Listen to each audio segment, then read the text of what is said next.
நம்ம ஒரு ஒரு ஸ்டெப்பாக எடுத்து வச்சா தான் வாழ்க்கையில் முன்னே போக முடியும். நம்ம இன்றைக்கி ஒரு விதையை நட்டால் அது நாளைக்கே மரம் ஆகாது. ஒரு வாரத்துலேயும் ஆகாது, ஒரு மாதத்துலேயும் ஆகாது, பல வருஷம் ஆகும். அதுக்கப்புறம் தான் அதுலேருந்து பழமே வரும். இது 2 விஷயம் நம்ம மைண்டில் இருந்தாலே நம்மளோட வாழ்க்கை 100% நல்லாயிருக்கும். என்னோட போன வீடியோவை பார்த்துட்டு பிரதர் ஒருத்தர் கமெண்ட் பண்ணியிருக்காரு. நீங்கள் நிறைய ரிக்ரெட்ஸ் பற்றி பேசியிருக்கீங்க. 20ஸில் இருக்கும்போது என்ன பண்ணால் வாழ்க்கை நல்லாயிருக்கும் அப்படின்ற மாதிரி. நம்மளோட ஏஜ் குரூப் எதுவாக வேணா இருக்கலாம். 20ஸில் இருக்கலாம், 30ஸில் இருக்கலாம், 40ஸில் இருக்கலாம். நம்மளோட வாழ்க்கை அடுத்த 5 வருஷத்துக்கு அப்புறமா எப்படி இருக்க போகுதுன்றது நம்ம இப்போ எடுத்து வைக்கிற ஸ்டெப்ஸ் தான் முடிவு பண்ணும். நம்ம எல்லாரோட ப்ராப்ளம் என்ன தெரியுங்களா? ஏதாவது ஒரு விஷயம் பண்ணால் அது பெருசாக தான் பண்ணணும் அப்படின்னு நினைக்கிறோம். ஃபார் எக்ஸாம்பிள், நம்ம கோல்டு வாங்கணும்னு டிசைட் பண்ணுறோன்னு வச்சுக்கோங்களேன். நம்ம நினைக்கும் ஒரு அரை சவரன்லையாவது மோதிரம் வாங்கினா தான் நல்லாயிருக்கும் அப்படின்னு. நம்ம ஹெல்த்தியாக இருக்கணும்னா நிறைய எக்ஸ்பென்சிவான ப்ராடக்ட்ஸ் யூஸ் பண்ணணும், ஜிம்முக்கு போகணும் அப்படின்னு நினைக்கிறோம். இந்த யோசனை தான் நம்மளை வந்துட்டு முன்னேற விடாமல் தடுக்குது. இப்போ 1 கிராம் கோல்டு கூட வாங்கலாம். மாதம் ஒரு கிராமு, அப்புறம் 2 கிராமு அப்படின்னு வாங்கினா கூட வருஷத்துக்கு எவ்வளோ ஆச்சு? 12லேருந்து 24 கிராம் ஆச்சு. ஃபிசிக்கலாக நம்ம கோல்டு வாங்கலைனாலும் இப்போ தான் ஆப்ஷன் இருக்குது இல்லையா? ஃபோன்பேல, கூகுள் பேல எல்லாத்துலேயும் கோல்டு வாங்கலாம். 100 ரூபாய்க்கு வாங்கலாம், 500 ரூபாய்க்கு வாங்கலாம், எவ்வளோத்துனா வாங்கலாம். அப்புறம் ஒரு வேல்யூயாக கன்வெர்ட் ஆனதுக்கப்புறமா காயின்ஸ் வேணும்னா ஆர்டர் பண்ணால் வீட்டுக்கு வந்துடுது. இந்த மாதிரி ஆப்ஷன்ஸ் எல்லாம் இருக்குது. ஜிம்முக்கு போக முடியலையா? வீட்லேயே ஒரு 10 நிமிஷம் 15 நிமிஷம் எக்ஸசைஸ் பண்ணலாம். வீட்டில் இருக்கிறத சாப்பிட்டு கொஞ்சம் ஹெல்த் கண்ட்ரோலில் வச்சுக்கலாம். இந்த மைண்ட் செட் தான் நம்மக்கிட்ட இல்லை. நானே என்னோட 20ஸில் இப்படி தான் நினச்சேன். அதனால தான் நான் இந்த இடத்துல உட்காந்துக்கிறேன். 1 கிராம் கோல்டு இல்லை என்கிட்ட. என்னோடய பாடியோட கண்டிஷன் கூட அவ்வளோ ஒன்றும் நல்லா இல்லை. நான் எப்போ தெரியுமா ரொம்ப வருத்தப்பட்டேன்? இப்போது ரீசெண்டாக கோல்டு ப்ரைஸு 15,000 வரைக்கும் டச் ஆச்சு இல்லையா? அப்போ தான் ரொம்ப வருத்தப்பட்டேன். ஒரு கிராம் கோல்டு வாங்கி வச்சுருந்தா கூட இவ்வளோ நேரத்துக்கு எத்தனை போய் விற்றுந்தா எவ்வளோ பெரிய அமௌண்ட் கிடச்சிருக்கும், எவ்வளோ பெரிய முட்டாள் வேலை பண்ணிக்கிறோம் பாருன்னு. இது நான் மட்டும் இல்லை, நிறைய பேர் ரிக்ரெட் பண்ணியிருப்பீங்க. இதிலேருந்து நம்ம என்ன தெரியுங்களா கற்றுக்கணும்? நம்ம பண்ண வேண்டியதை பண்ணினே வரணும். அது சின்னதோ பெருசோ, டைம் வரும்போதோ அது எவ்வளோ பெருசுன்ட்டு அப்போ தான் நம்மளுக்கு புரியும். அந்த 1 கிராம் கோல்டோட வேல்யூ பார்த்தீங்களா 15,000க்கு வந்து நின்றுச்சு. இதை பண்ணுறதுனால என்ன ஆக போகுது அப்படின்ற மைண்ட் செட்டை ஃபஸ்ட்டு மாற்றிக்கணும். 1 கிராம் வாங்க முடியுமா வாங்குங்க. 15 நிமிஷம் எக்ஸசைஸ் பண்ண முடியுமா பண்ணுங்கள். 15 நிமிஷம் உட்காந்து ஏதாவது கற்றுக்க முடியுமா கற்றுக்கோங்க.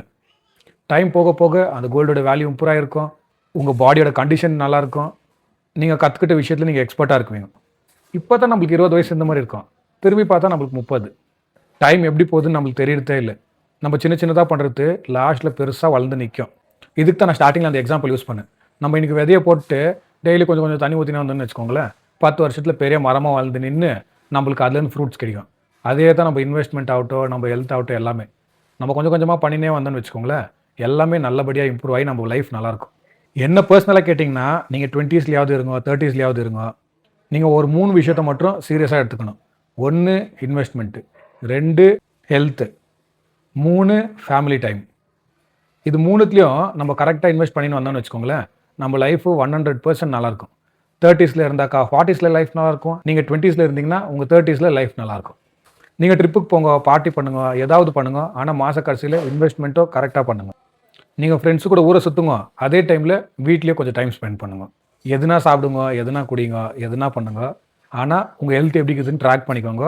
அதுக்கப்புறம் அதை எப்படி மெயின்டைன் பண்ணுறதுன்றதையும் பார்த்துக்கோங்க. நானும் இது எல்லாத்தையுமே ரீசெண்டாக தான் ரியலைஸ் பண்ணேன். எனக்கு யாராவது என்னோட 20ஸ்ல இந்த மாதிரி சொல்லியிருந்தாக்கா நான் இந்த இடத்துல இருந்திருக்க மாட்டேன். நான் இன்னும் ஒரு நல்ல பொசிஷனில் இருந்திருக்கேன். எனக்கு இப்போ 33 ஆயிடுச்சு. நானும் இப்போ தான் ரீஸ்டார்ட் பண்ண போகிறேன் எல்லாத்தையுமே. நம்மள நிறைய பேர் என்ன தெரியுங்களா நினைக்கிறோம், 30ல் வந்துடுச்சு இல்லை 40 ஆயிடுச்சுன்னா ஐயோ அவ்வளோதான், இதுக்கு மேலே என்ன இது பண்ணுறதுக்கு அப்படின்னு நினைக்கிறோம். அதுதான் தப்பு.